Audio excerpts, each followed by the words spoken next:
A heraldry of sorts emerges from between the two thin trees by the opening to the clearing.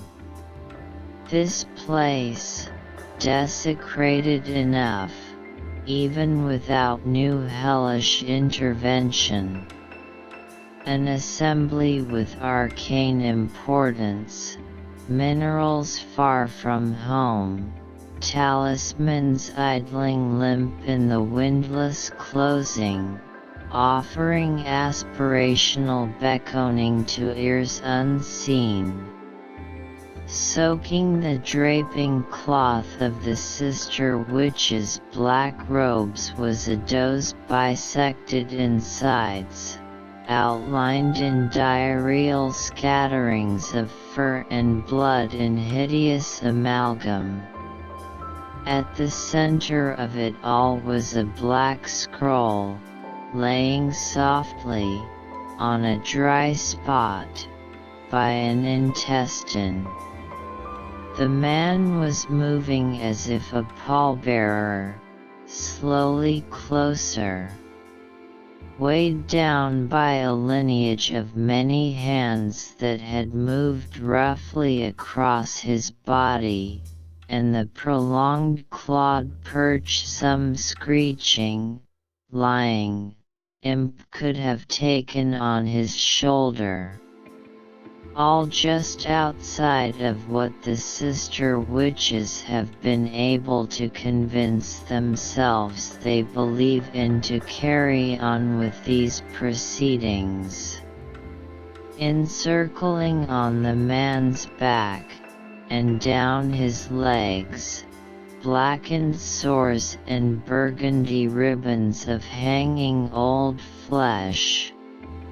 Naked in the forest air, he was holding in his hand a copper trumpet, brown and glistening, but assuredly old.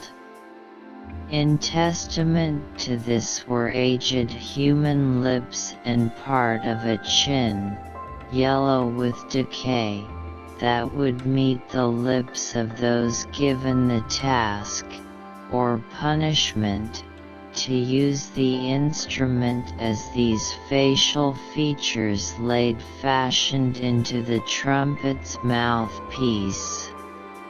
He was still pacing forward. Wherever particularly sharp blades of grass could find themselves on the floor of the clearing, they themselves could not find anywhere new on the soles of the man's feet to cut which had not been cut at some point already. They began to hear a low hum, leaking from his mouth. As if he had forgotten how to cry, and the eroded tenement of his sensory experience limped with him and brokenly expressed what he was with this, and in his coarse breath and falling eyes. Now just steps from where his re-entry into this world began. The flagellated jinn fulfilled his duty.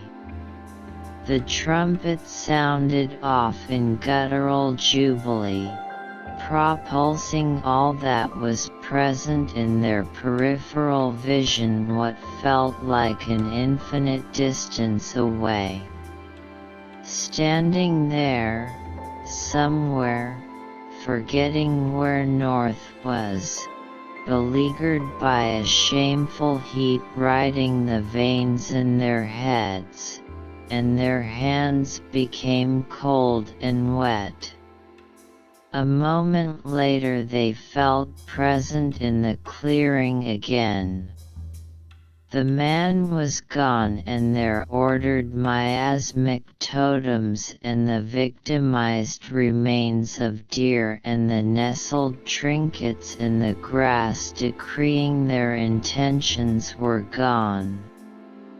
They were alone in the forest apart from a pestilential incandescent glow emanating from the black scroll and joining to them at the hip and only creeping further inside.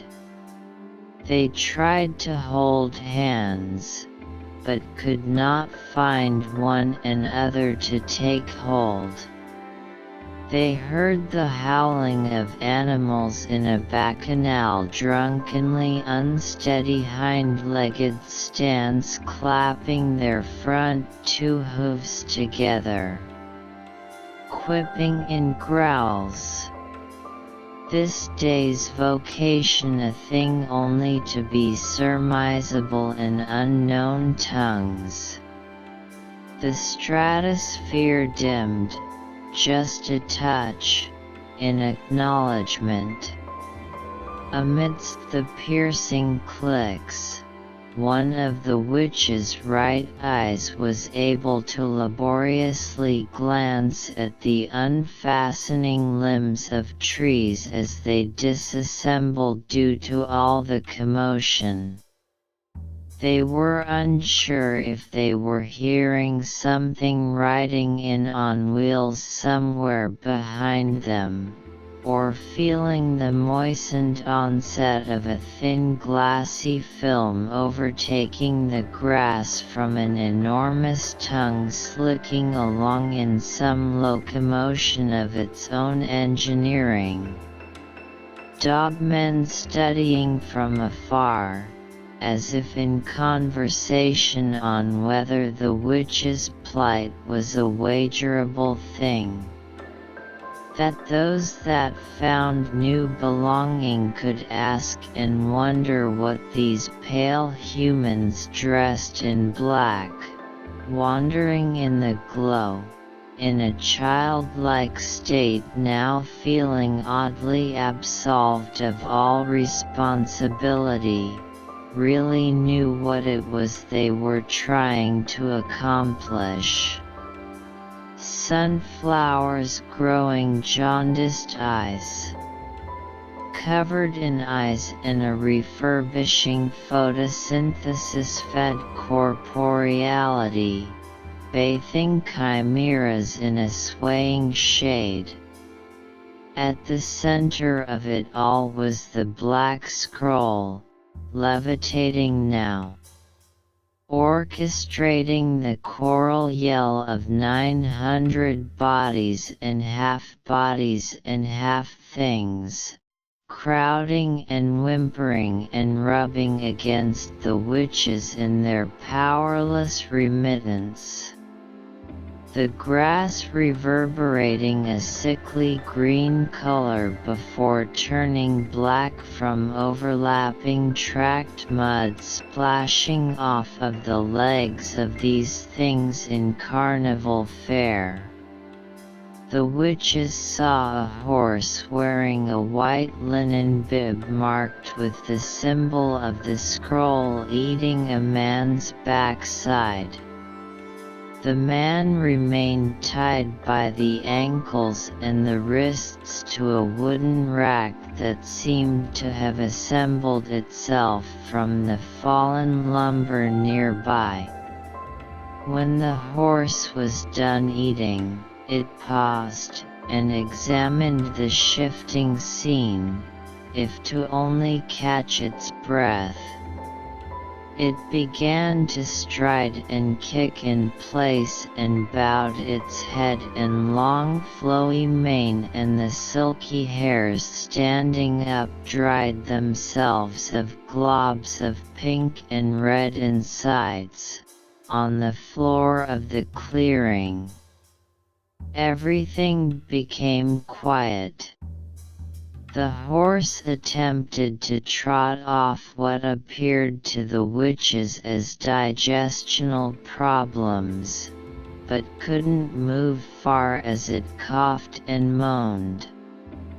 They saw an enlarged lump appear, pushing outwards in all directions from the horse's throat. The horse began to cry. A few scoundrels surmounted about and took nourishment in licking up the horse's tears, but they wandered off when a thick hand birthed itself from the horse's mouth and patted around the outside of the creature's jaw, to find a steady hold with which to shift its own weight. Giving way to a wrist and an arm, shoulder blades, and chest. The horse gurgling and spewing finalistic sounds native to its own kind. There he was. The sum of tonight's pestilence. Every ugly thought a murderer ever had as a background, a lucidity light drawing complementary attention to a single moment found within the full breadth of his sulphuric history. The cause of writhing in horses. The demon. Pulling his other legs out, he looked at them all. His orchestra.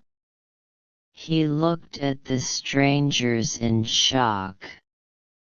Boy, it was dark in there. Now, who summoned me?